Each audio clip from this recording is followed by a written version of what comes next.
Hello and welcome to another episode of A Slice of Health, the Candid Health Chat podcast, where we slice away health truth from health fiction.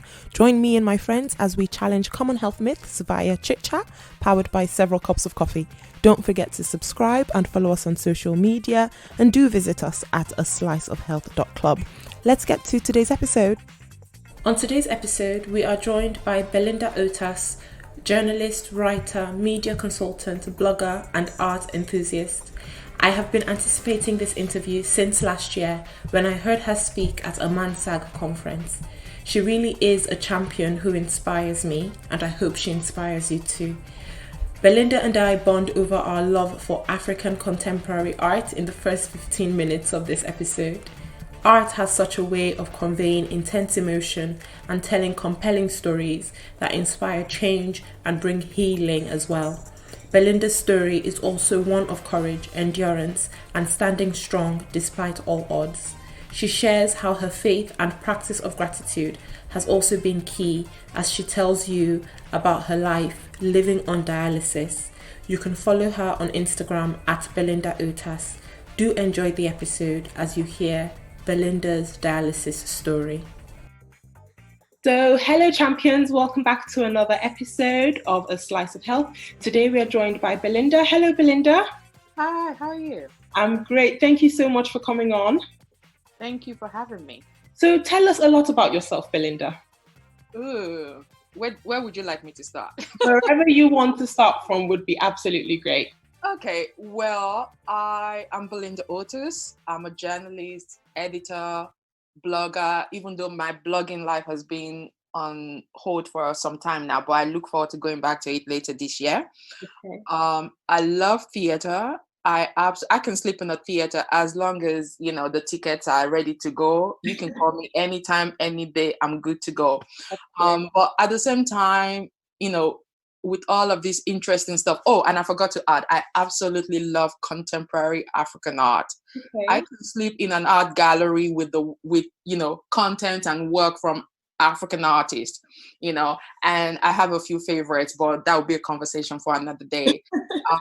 In addition to loving the arts and being a theater fanatic, I also happen to live on dialysis. So, which explains why I'm on your podcast today. On the podcast today, yes. And talking about contemporary art, are you a fan of Pedro Alatise?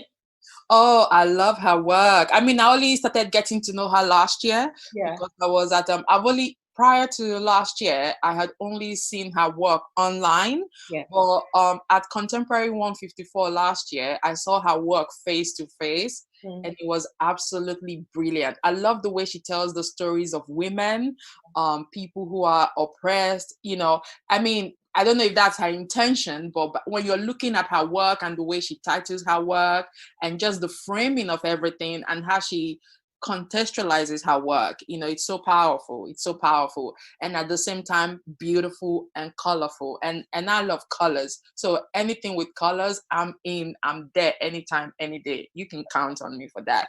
Yeah, I love her artistic work. I love the way she thinks and the stories that come through. I mean, she doesn't tell just one story. You can interpret her work in so many different ways, and you find yourself circling back to the same theme that first of all crosses your mind when you first come in contact with her work, and I happen to follow her on Instagram as well. Yeah, she's amazing. She's amazing. She is. I love her work. Another person that really excites me is Ifejika Akinluyi. Okay. I hope I got her name right. Yeah, that's Dora's daughter, isn't she? Yeah, Dora Akinluyi's daughter. She's amazing, and she's so. I had the opportunity, and I was blessed to interview her a very long time ago. It was a very short interview, but she's so down to earth, so and very kind. She was very kind to me when I made contact with her, and that's one thing that for me stands out a lot when I first of all reach out to people to interview them. How they respond to you, and her kindness was just out of this world. Another person that I love her work is oh my gosh, I can't believe her name escapes me right now. She's also Nigerian. I think her name is Nneka. I can't remember now. You know what? My My phone is with me. Don't worry, it won't ring. It's on silence. Okay. But you know what? If I remember her name as we're talking, I'll let you know. Okay. But her work is absolutely brilliant. She paints women as well, and women in different scenarios. She's just honestly, I anytime, any day, if I had the money, I would buy her work. Then another person whose work also excites me is Marcelina Akpojoto. I don't know if you know about her. No, I don't think so. Okay, so basically she uses fabrics. Mm. She uses textile fabrics to create her artwork, and they're so outstanding. And then an African American artist that I'm really excited about is Bisa Butler. Her work is it's so powerful, so intense, and she's telling the stories of African Americans who have been forgotten in history. She's giving them an opportunity to tell people who they are through her work, and her work is so vivid. Again, I came across her work online, and once again at Contemporary 54 last year, I finally saw it live for myself, and honestly, it was brilliant. Again, everything is made from fabric. There is no paint, nothing. But when you see the work, you actually think it's painted, but it isn't. Everything is made from fabric. And if you get a chance to follow her online, trust me, I truly believe you'll fall in love with her work. And there's so many artists out there. Nelson Makoma from South Africa is another favorite. Victor Hiameno from Nigeria is a favorite as well. Yes. There's so many. There's a young lady, her name on Instagram is Xenia Art, and she is just, honestly, she uses thread and nails, I believe, or pins, I can't remember now, to do her work. And the detail, it's so intricate. The time, it just goes to show how much time artists put into their work. And to be that disciplined is another thing I also appreciate about an artist. But I could go on and on about African artists, so let's get this interview started. No, but that was great, and I think our listeners would also really enjoy listening to something that you're passionate about, because art is really an amazing way to tell a story, and that's what we're trying to do with the podcast as well. Tell stories that empower and encourage and bring healing, and I think art does that in such absolutely. I agree with you. Totally. For me, art is life. If I'm honest, that's the way I see it. Two things that get me out of a funky mood is the theater and art, contemporary art. I'm just so, right now, I'm just so proud of the contemporary African art scene. Like finally our artists are getting the recognition that they absolutely deserve. They've earned it, they've worked for it. And no longer I do not for one second think any artist from the continent should be relegated to the last end of the gallery. No, they should be at the forefront, because as far as I'm concerned, they're leading the conversation on the continent and around the world on different issues. You just need to know which one is for you and the work that you want to follow. And yes, I remember now, the artist whose name I forgot is Ndidi Emefiele. Okay. I don't know if you know her, but honestly, again, I had the opportunity to interview her. And when she was talking about her, because she grew up in northern Nigeria, and she was talking about how women are relegated to the back, and she wanted to talk about women and bring, honestly, if you see her artwork and the women she paints in her work and the way she brings them to the foreground, to the forefront, it's absolutely breathtaking. Honestly, I love the work. I'm praying to win the lottery so that I can buy the works of the different artists I've mentioned. But until then, I'm happy to just see it live. That's amazing. That is so awesome. And you said something at the beginning, which is, one of the reasons that we've invited you and you've graciously accepted to come on the episode is that you are currently going through dialysis regularly. So could you tell us a bit about your journey and how you got to this point in terms of needing dialysis? Ooh. Well, let's put it like this. I was born in Nigeria, raised in Nigeria. I lived in Nigeria until I was 16 years old. In fact, it was because of my health that I came to the UK at the age of 16. So what happened was I got sick when I was about 15, and um, basically it started with typhoid fever, you know, and for some reason it just morphed into different things. From typhoid fever is ulcer, from ulcer is I've got holes in my skull, you know, just different things. And for a whole year, no one could tell my parents what was wrong with me. And as you know, the Nigerian health infrastructure is not the best. You know, it's something that concerns all of us to date.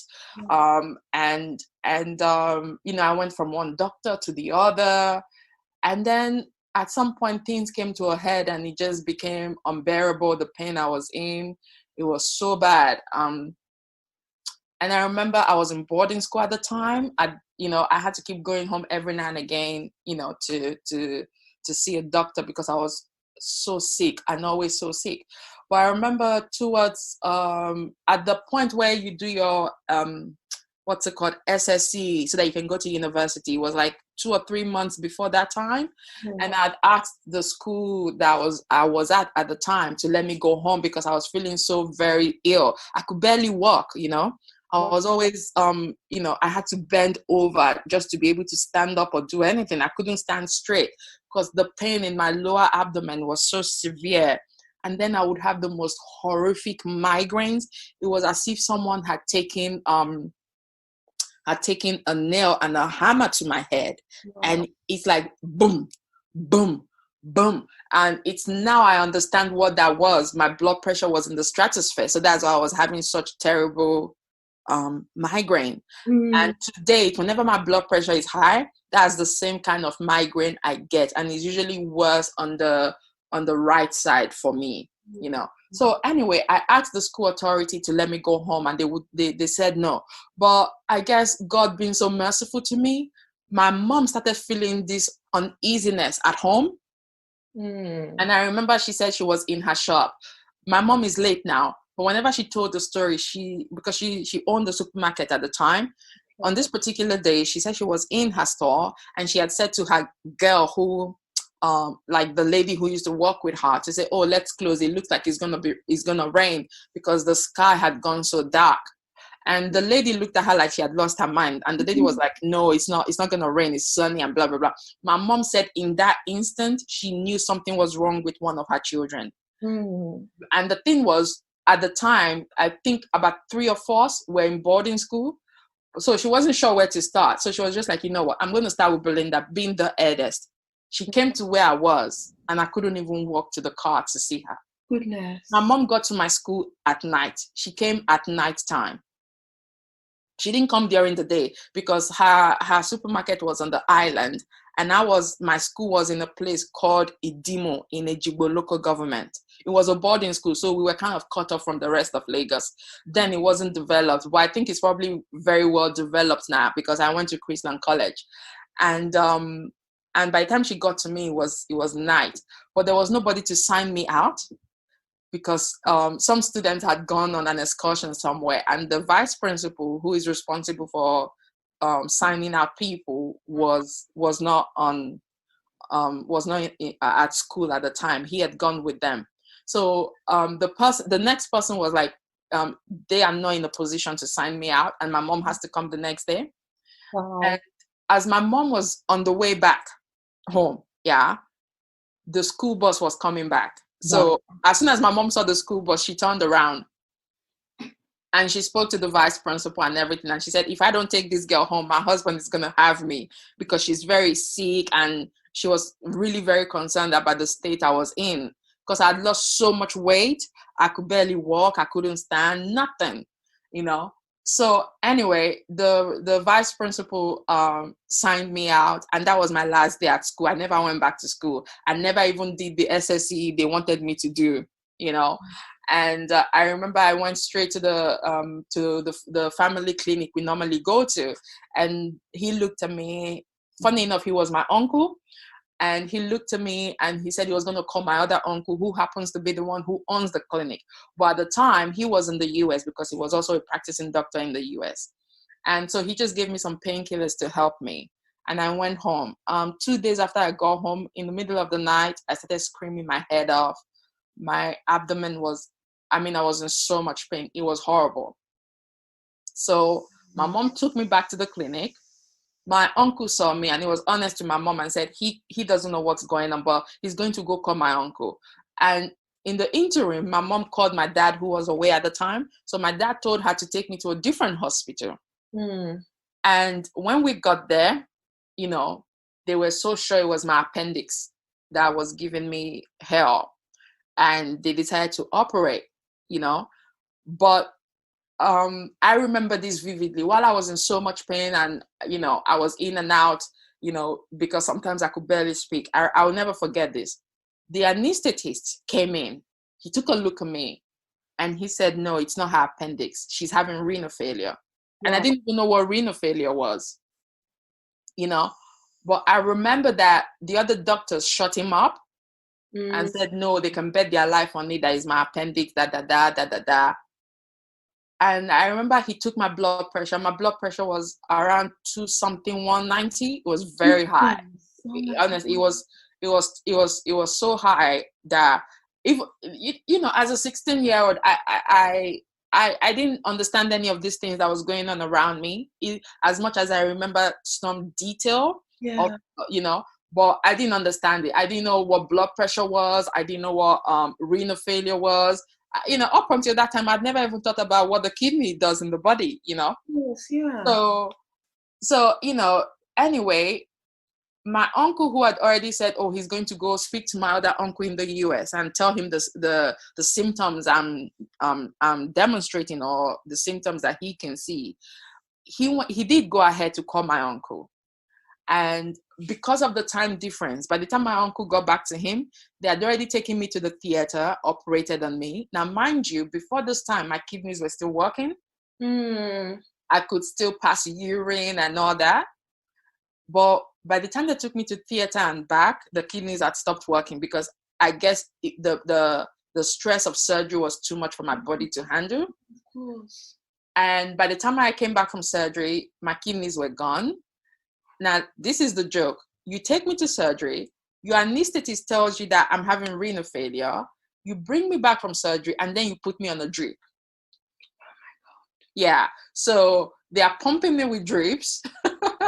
And by this time, my uncle got back to us, and what he said was, it's not her appendix, it's her kidneys. Don't let them operate on her. But it was too late. Oh my goodness. Yeah, and that one action, taking out my appendix, changed my life forever. And I remember 3 days after, I started swelling up.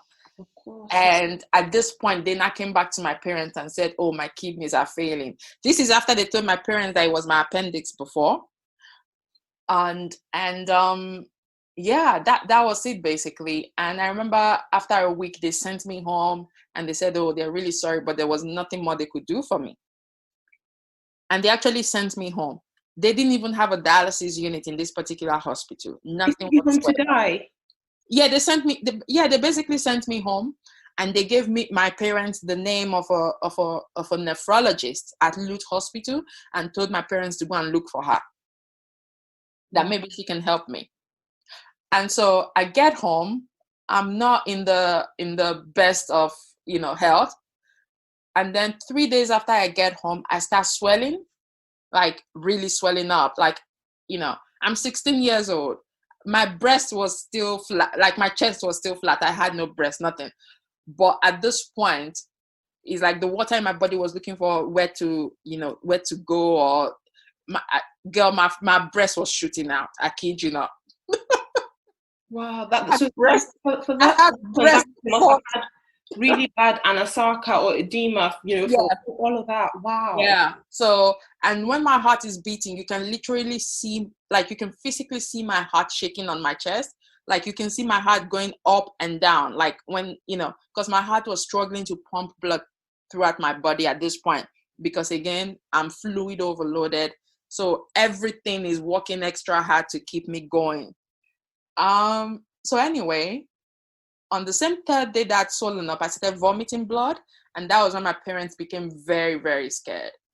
And they put me in the car trying to look for this nephrologist at Lut. And because everyone had said she was the best and she knows her stuff. But we missed her house by a street or two. And so my dad was, because I was getting worse, my dad was really scared, so was my mom. So my dad, first of all, took me to Lut Hospital, and he went in to try and see if anyone knew her. But the sight that greeted him, because Nigeria at this point was under a military dictatorship of Sani Abacha, and things were going to the dogs. And the sight that greeted him as he entered, my dad got so scared, he just came out, and he was like, he cannot leave me here. So they took me to a different hospital, which was at the time one of the so-called best hospitals in Lagos. And then they took a look at me and said, oh, it was my kidneys and XYZ. They admitted me, they took me up. Again at this hospital, they put me on a drip. My kidneys are failing and you guys keep giving me drips. What is the, it's now that I'm older and I understand better. Like, what is the problem? At that time, you should be working to get rid of the fluid, not give me more fluid, And they put me on a drip and they were telling my dad, this is what's wrong. This is what they can do. This is XYZ. My parents being absolute, they had never had to deal with a situation like this before. So they didn't even know what they were dealing with, and being so scared, whatever the doctor said, they did. Whenever they said pay this, they paid. Because for them, it was like, just help our daughter and what have you. But to cut the long story short, while I was at this hospital, they didn't even have a renal diet. Because now that I'm older and I have to take care of my own diet, I know what a renal diet is. They were feeding me with all the wrong food. Even the medication they were giving to me was wrong. It was until we got to London that we realized that the medication was wrong. And then finally, that's where I had my very first dialysis as a 16-year-old. And I remember my very first day on dialysis, they didn't put a line in. I didn't have a fistula. Instead, they would go directly in my groin and put a needle in my arm to dialyze me. Wow. Which means they were not even dialyzing me properly. We were just going through the motions. Fistula. No fistula. I didn't have a line. I didn't have a fistula. So they would go directly in my groin and in my arm, put a needle and dialyze me. Now this, I don't think you should be shocked by this, but as I'm on dialysis, it's my very first time, the light goes off. Like no light, NEPA or whatever. And I remember it. And I could hear them screaming for someone to go to NEPA and say blah, blah, blah. Now, ideally, a big hospital like that should have a backup generator. And they were like, oh, the backup generator is for people on life support and da. So the nurse would start using her hand to turn the dialysis machine. What? Yes. God is my witness. I don't need to lie about this. I was 16, but I remember it so well. It's my very first day on dialysis. The light goes off. She's using her hand to turn the machine, the pump on the dialysis machine. She's using her hand to turn it. Now, mind you, at the time, I wasn't fully up to speed with what dialysis does or the components or mechanisms of a dialysis machine. Mind you, I could have clotted within minutes. You understand? Because even here in the UK, say for example, my dialysis machine is alarming. The first thing they do is ensure that it stops alarming, and then check to make sure I've not clotted or anything, or see if I'm clotting by any chance, or for any other reason why the machine is alarming, or if my line is clotted. You understand? That's what you check. And I could have clotted on that machine with her using her hand to turn the pump. You understand? Yeah. My normal pump speed at the moment is 300. Sometimes I do 350. But here you are using your hand to turn the pump of a dialysis machine. That's not a pump speed. That's child's play. But that's what I was dealing with. To cut the long story short, in the long term, after a few weeks at this hospital, it became apparent that they didn't know what they were doing. And God was on my side the whole time. I'm a woman of faith, and I always talk about my faith when I talk about my story. I do remember there was one particular evening, one of their own doctors came to my parents and said, "You need to get her out of here. They don't know what they're doing." Yeah, this was one of their own doctors. He had just my parents started talking to him. He was a junior doctor, and I think he had just finished his medical school at the time, and this was probably maybe one of his first jobs or something. But my parents had taken a liking to him, and they would talk to him and really engage with him, and he too took a liking to my parents, and he just, in the short space of time, in that few weeks, he became like a friend to my parents. He would advise them, calm them down, and every time I remember he was always honest with my parents. You understand? And the main consultants of the hospital, they barely came around to see me. Whenever they came, it was one stupid rhetoric after another, and then I would not see them again until maybe a few weeks down the line or something, And to cut the long story short, my dad finally managed to find this woman, the nephrologist. Yeah. And when she came to have a look at me at the hospital, they would not let her see my files or my folder. And it was quite baffling why they wouldn't let her see what they had been doing. It was really strange. And also my dad found another doctor. I'll forever remember his name. His name was Dr. Awoshika. And he came to have a look at me. And he was the first one to notice that I had actually had a stroke. But imagine the hospital I was in, they didn't notice. Wow. Yeah. He noticed my left side was funny. I couldn't really move my leg or anything. And even to move my arm was a challenge. And also my face, the positioning of my mouth on my face had shifted. And I didn't know that those were signs of someone who had had a stroke, because I do remember my face was funny looking. My parents noticed it, but they just thought maybe because I was ill. But he was the one who explained to my parents that I had had a stroke, which now when I look back, it makes sense because my blood pressure was so high. You understand? Yes, yeah. And he told again, they would not let him see my medical file. And, my parents found it quite puzzling that what's going on? Why are they not letting these doctors that they've brought in externally to have a look at me, see my files and stuff? So when the lady nephrologist, when she came, she said to my dad, to be honest, the damage is far gone and she really cannot help me. But if my dad can get me out of that hospital, she might be able to do something to help. And she recommended a hospital called Life Support Medical Center, and their specialty was renal disease. And it was like the most, how will I put it, the most up-to-date dialysis unit that at that time that we could find in Nigeria to help us. And so she advised my parents to take me to this place. So my dad took me there. The first day they dialyzed me at Life Support Medical Center, it was like heaven came to earth. Wow. For the first time in weeks, in fact, even months, I had some level of relief. Like I could finally speak. I could finally talk properly, because at some point you could barely hear me say anything because I was just muttering. And because I was in so much pain, all I could do was, that's how my parents knew the pain was bad, or when it was really bad, I would scream, but it would take all the energy I had to scream. Oh, I forgot to mention, by the time I got to life support, I could barely see. Wow. Yeah, I couldn't see properly. It was as if one was partially blind. It was later that it was explained to us that because there was so much fluid, so the fluid was just looking for where it could flow itself. So that's why I couldn't see properly. And after 2 or 3 weeks of dialysis at life support, I could see again. I could read and things like that again.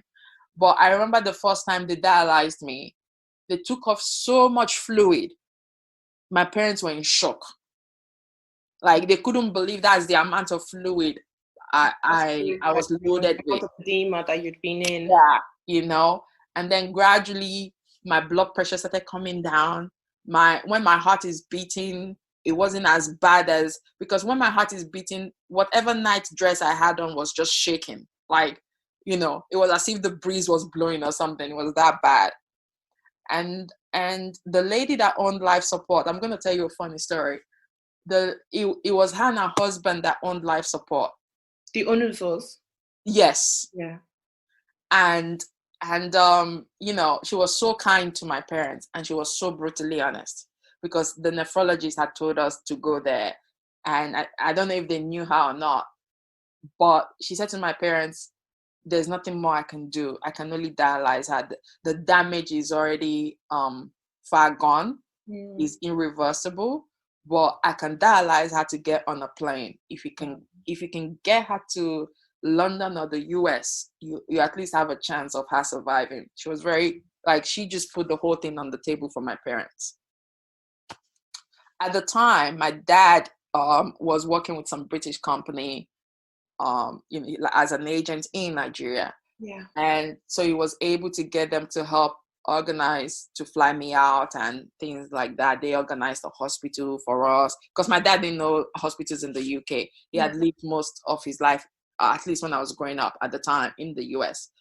But getting to the UK was a safer and quicker option in terms of flight distance. Yes. You know, so we opted for the UK. My parents opted for the UK to bring me here. And the first hospital I went to was called the London Bridge Hospital. It's actually located at the London Bridge. Yeah. And that was where I went to.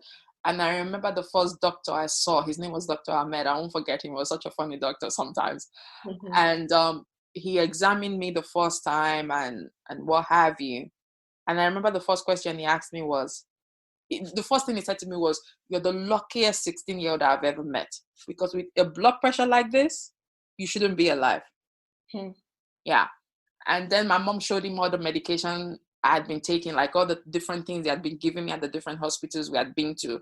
With the exception of life support, everything else was the wrong medication. And so I started dialysis here, and they put a line in for me, because the doctor had asked my parents, oh, what were they using to dialyze me? So my parents were looking at him like, well, they just put a needle in my arm and da. And they put a line in, and they started dialyzing me. And then gradually,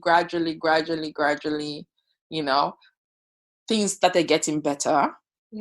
But mind you, I mean, I have a picture that was taken of me the very first night I came to London. I'll email it to you. Okay. If you see that picture and my pictures now, you would not believe it's the same person. Wow. And yeah, that's how I found myself on dialysis. And I remember at the hospital when we first came to London, they were very honest with my parents, and they said, oh, you know what?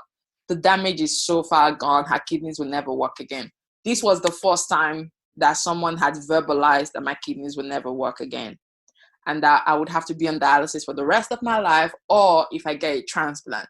And mind you, my parents don't know what transplant is. And after it was explained to them, my father was scared out of his, like, even my mom, they were both very scared. Like, what is this? You know, because they are learning as they go along, and all of this is new to them. So that's how I found myself on dialysis for the first 6 years. So I lived on dialysis from the age of 16 to the age of 22 when I finally had my first transplant. But going back just a little bit, the funny story I wanted to tell you, the people, the couple who owned life support, after I left Nigeria, I had no contact with them, nothing. You understand? And then last year, mind you, there's a writer called Chibundu Onuzo. And I know her. I've spoken to her a few times. I've read her first novel, the Spider King's Daughter. Is it? Yes, and I remember I even reviewed it for the New African Woman and, and things like that. But I never knew the owners of life support were her parents. Yes.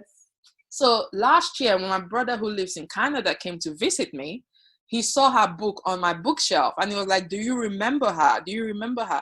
So I was like, "Of course I know her. She's a writer." He was like, No. Do you remember life support? Her parents own life support. I almost fell out from shock.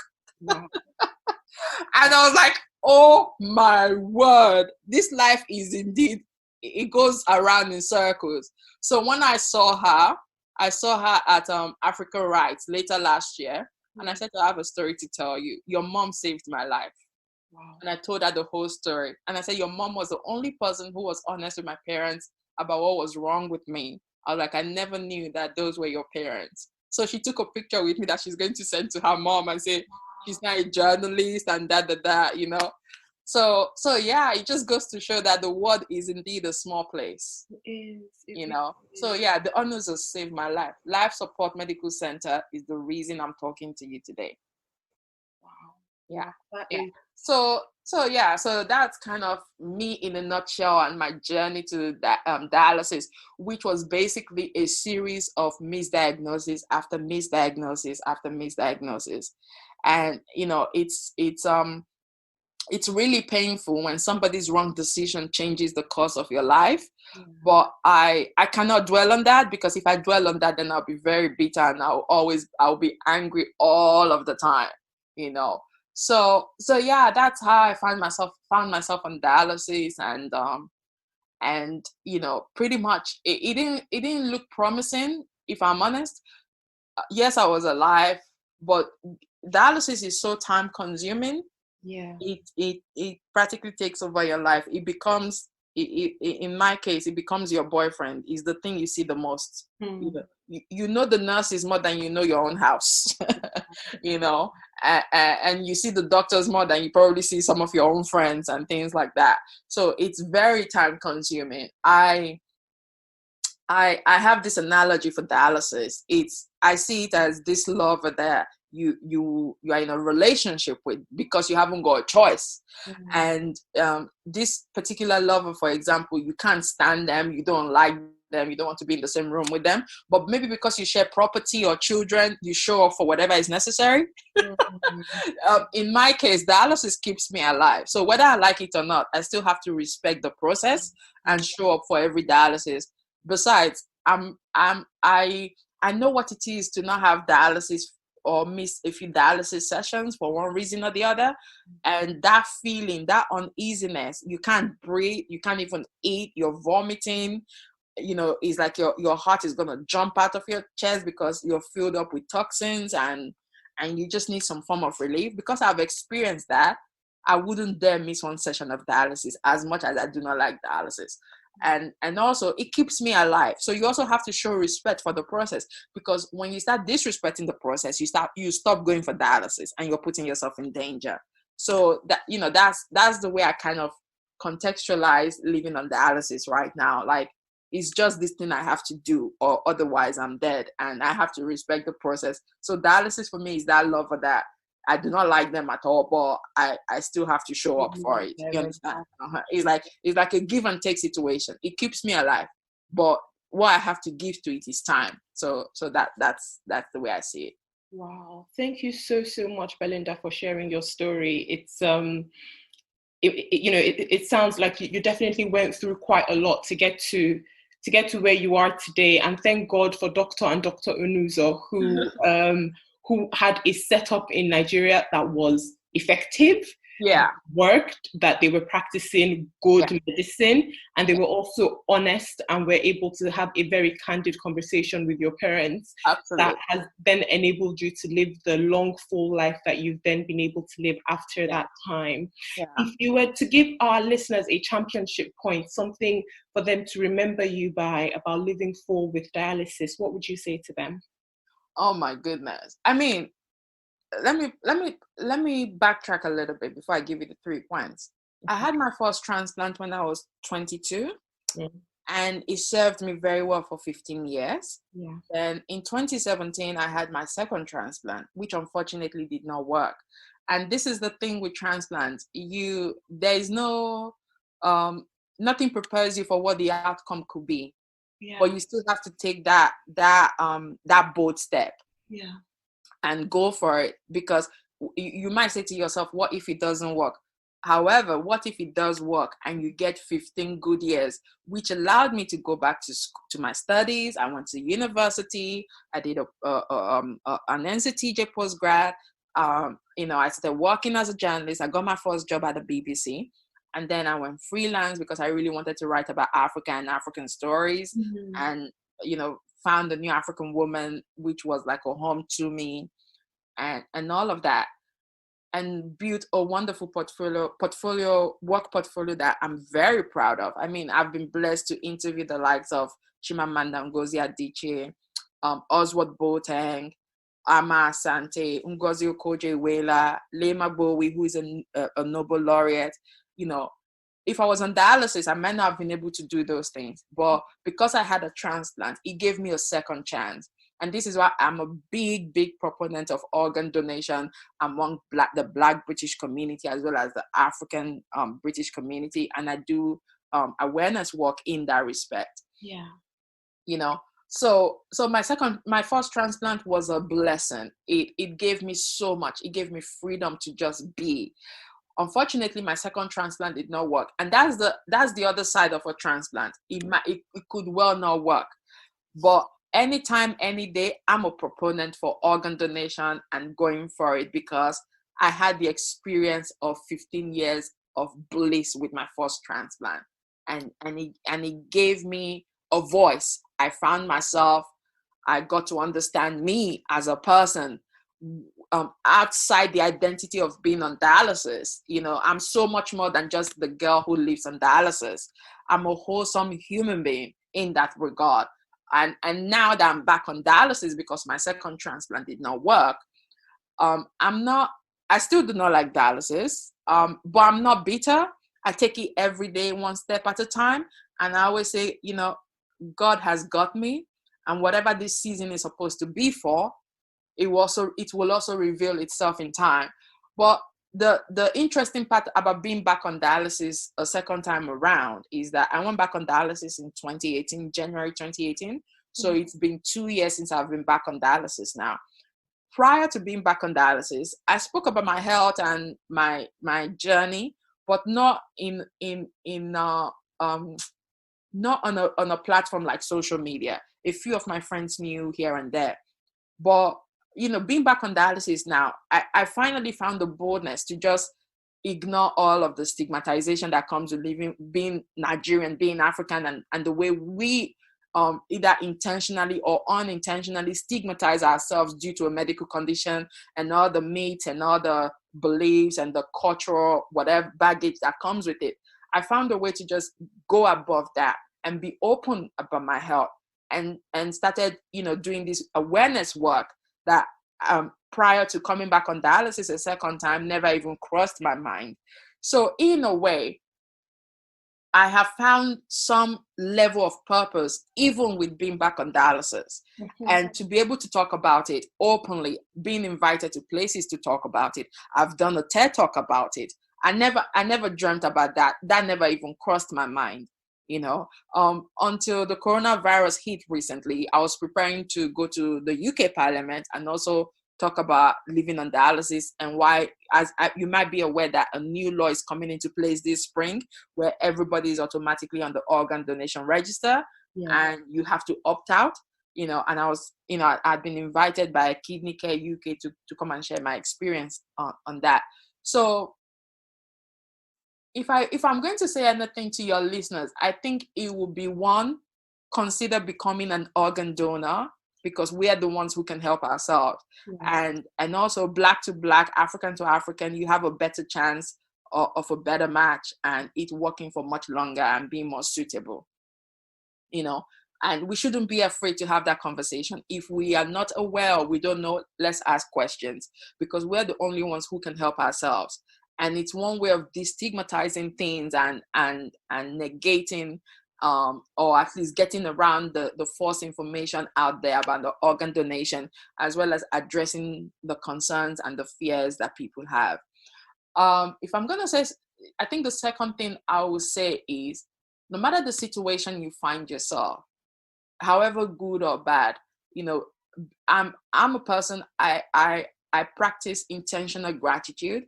I believe being intentionally grateful for where you are allows you to look forward with hope and faith. And so the second thing I would say is, no matter where you are right now in life, no matter your circumstance, situation, at all times, it's always better to be on the side of faith over fear. And I think the third thing I would say is, no matter, no, oh, how will I put it? Live on purpose.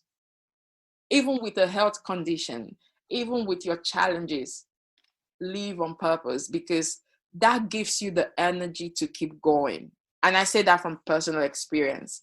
You know, like in the last since 2017, when when the journey to going back to dialysis started, I had to question myself and what my purpose is, and what I'm here to do. And it really matters, because when you live on purpose and when you're working on living on purpose, there's a renewed perspective on life. There's a rejuvenation in terms of your energy to keep going. Now, that's not to say you don't get upset, or there are days when you won't be in the dumps, but there's something about having a purpose that it puts a smile on your face, and it gives you a newness to keep pushing, to keep going. And finally, when you're in the dumps, because depression is something I have to deal with, and it's a big part of living on dialysis as well, don't be afraid to ask for help. Like, seriously, don't. I've seen a therapist, a psychologist, in the last 3 years that I've been back on dialysis, because you need help to process what you're going through, and to unload or offload the feelings that you have that you might not be able to explain to everyone.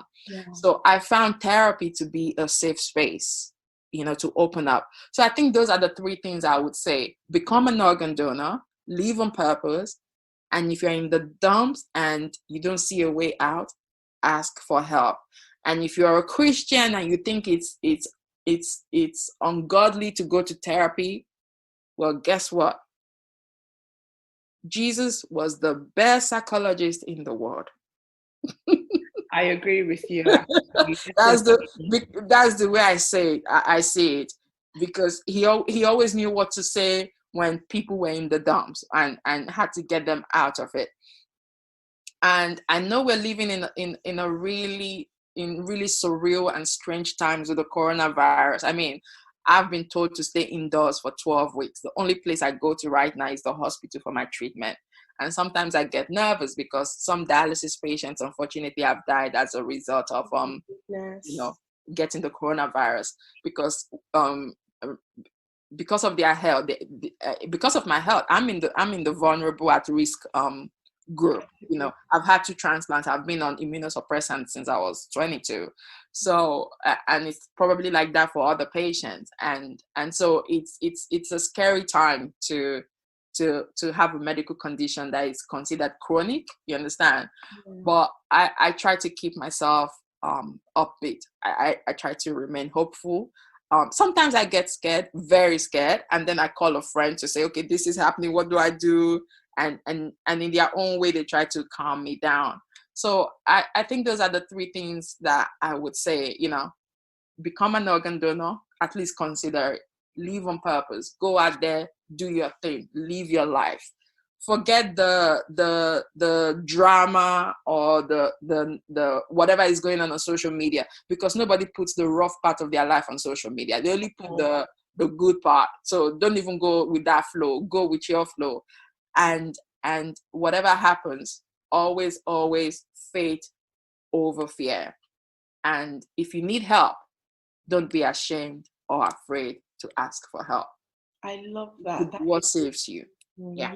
Faith over fear, and ask for help when you need it. There's no shame in asking for help. Thank you so much, Belinda, for sharing your story. I'm sure it's going to go a long way in encouraging our listeners.